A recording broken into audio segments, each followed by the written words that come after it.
जय हिंद एवरीवन, स्वागत है आपका हमारे channel Indian defence news Hindi में, जहां आपके लिए लेकर के आते हैं इंडियन डिफेंस के प्रमुख अपडेट्स को सबसे पहले। तो चैनल को सब्सक्राइब करना मत भूलिएगा। और आज के इस वीडियो में हम बात करने वाले हैं basically gas turbine research establishment के बारे में। दोस्तों, गैस टरबाइन रिसर्च एस्टैब्लिशमेंट के प्रयासों को हम लोग सराहते हैं अक्सर, क्योंकि उन्होंने जिस प्रकार से कावेरी इंजन प्रोग्राम में काफी सुधार किए हैं और एक स्टेबल इंजन बना के तैयार किया है, ये निसंदेह बधाई के पात्र हैं। लेकिन हाल ही में कुछ मीडिया रिपोर्ट्स ऐसी सामने आई हैं जहां पर कहा गया है कि कावेरी 2.0 सिर्फ एक महज कल्पना नहीं है, बल्कि इसको वास्तविकता का रूप देने के लिए जो कार्य है वो ऑलरेडी डीआरडीओ के द्वारा शुरू कर दिया गया है। डीआरडीओ ने कुछ अध्ययन किए हैं जिनके आधार पे वो एक ऐसे नए इंजन के डिजाइन के साथ सामने आए हैं जो ना सिर्फ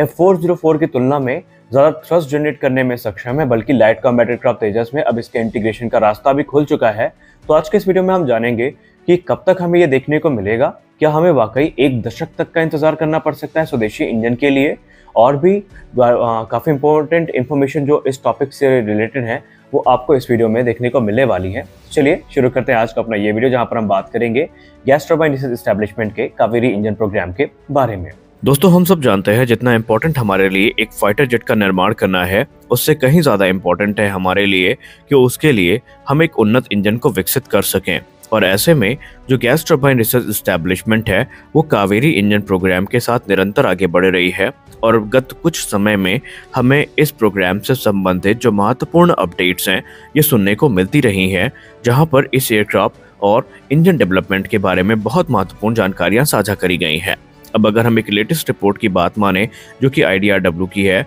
तो यहाँ पर सोर्सेस से बात करने पर उन्हें कावेरी इंजन प्रोग्राम के बारे में कुछ महत्वपूर्ण जानकारियां प्राप्त हुई हैं, जिसके आधार पर यह बताया जा रहा है कि इस समय defence research and development organisation एक 91 किलोटन थ्रस्ट क्लास के इंजन पर काम शुरू कर चुका है, जो कि कावेरी इंजन से ही कह सकते हैं डेरिवेट किया जाएगा, या यूँ कह ले कावेरी इंजन पर ही आधारित होगा। इसको डिराइव किया जाएगा कावेरी ड्राई इंजन से। अगर हम मौजूदा कावेरी ड्राई इंजन की बात करें तो ये सिर्फ 46 किलोटन का थ्रस्ट जनरेट करने में सक्षम है, और इस समय डीआरडीओ एक नए आफ्टर बर्नर सेक्शन को डेवलप करने पर लगा हुआ है, जिसके आने के बाद ये तकरीबन 73 किलोटन का वेट थ्रस्ट जनरेट करने में सक्षम होगा। हालांकि अभी जो मॉडिफाइड इंजन है इनका इस्तेमाल लाइट कॉम्बैट एयरक्राफ्ट तेजस के जो लिमिटेड सीरीज प्रोडक्शन एयरक्राफ्ट है उससे टेस्टिंग पर्पस के लिए किया जाएगा, और उससे प्राप्त डेटा के आधार पे जो नया इंजन है वो विकसित किया जाएगा। और जो मौजूदा कावेरी इंजन है ये RPSA जैसे कि घातक हो गए इस प्रोग्राम में इस्तेमाल किया जाएगा,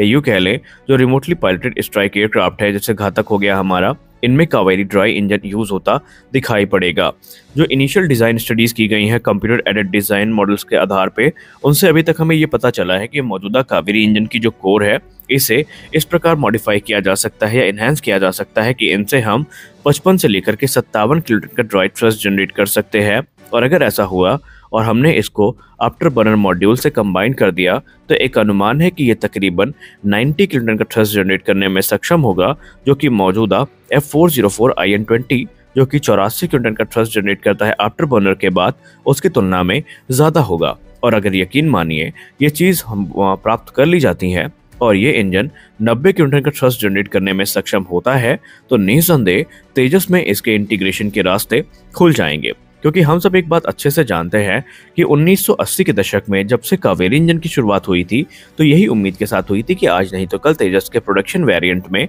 ये इंजन हमें देखने को मिलेगा। लेकिन ये इंजन काफ़ी उतार चढ़ाव को फेस करता है, और 2008 के पास तो ऐसा समय आता है जब इसे तेजस के लिए उपयुक्त नहीं माना जाता, और 2010 के बाद 2012 से 14 के बीच में इस इंजन को डीलिंक कर दिया जाता है तेजस प्रोग्राम से। लेकिन एक बार फिर से ये उम्मीद जगी है, और जिस प्रकार का कॉन्फिडेंस इस समय गैस टरबाइन रिसर्च एस्टैब्लिशमेंट का है उसको देख करके हम ये कह सकते हैं कि आज नहीं तो कल तेजस को एक एडवांस इंजन मिलने वाला है। और बीते समय में जब मिड लाइफ अपग्रेड तेजस को मिलेगा तो इंडिजिनस इंजन से उसको रिप्लेस भी कर दिया जाएगा, क्योंकि एक बड़ा फैक्टर ये है कि जो वेस्टर्न इंजन है जब ये इंडियन हॉट और ह्यूमिड कंडीशन में आते हैं तो इनमें एक बड़ा परफॉर्मेंस ड्रॉप देखा गया है, जो कि चिंता का विषय है। क्योंकि अगर हम एक रिपोर्ट की बात माने तो जनरल इलेक्ट्रिक का जो F404 इंजन है ये इंडिया की हॉट और ह्यूमिड कंडीशन में तकरीबन 10% तक जो थ्रस्ट है उसको रिड्यूस करता है, या 10% तक थ्रस्ट ड्रॉप इसमें देखने को मिलता है। और ये चीज़ें हमें कावेरी इंजन में देखने को नहीं मिलेंगी, ऐसा दावा किया जाता है क्योंकि ये इंडिया की हॉट और ह्यूमिड कंडीशन को ध्यान में रख करके बनाया गया है। इसमें एक अपग्रेडेड कोर इस्तेमाल किया जाएगा और बहुत सारी ऐसी क्रिटिकल टेक्नोलॉजीज इस्तेमाल की जाएंगी जो कि इसके थ्रस्ट को मेंटेन रखेंगी, जिसका सीधा मतलब ये है कि अगर थ्रस्ट ड्रॉप ना हुआ तो ना सिर्फ हमें यहाँ पर बढ़िया रेंज मिलेगी, बल्कि हमारे जो वेपन कैरिंग कैपेसिटी है वो भी किसी प्रकार से प्रभावित नहीं होगी। तो आज के इस वीडियो में बस इतना ही, मिलते हैं अगले वीडियो में कुछ अपडेट्स के साथ। तब तक के लिए जय हिंद।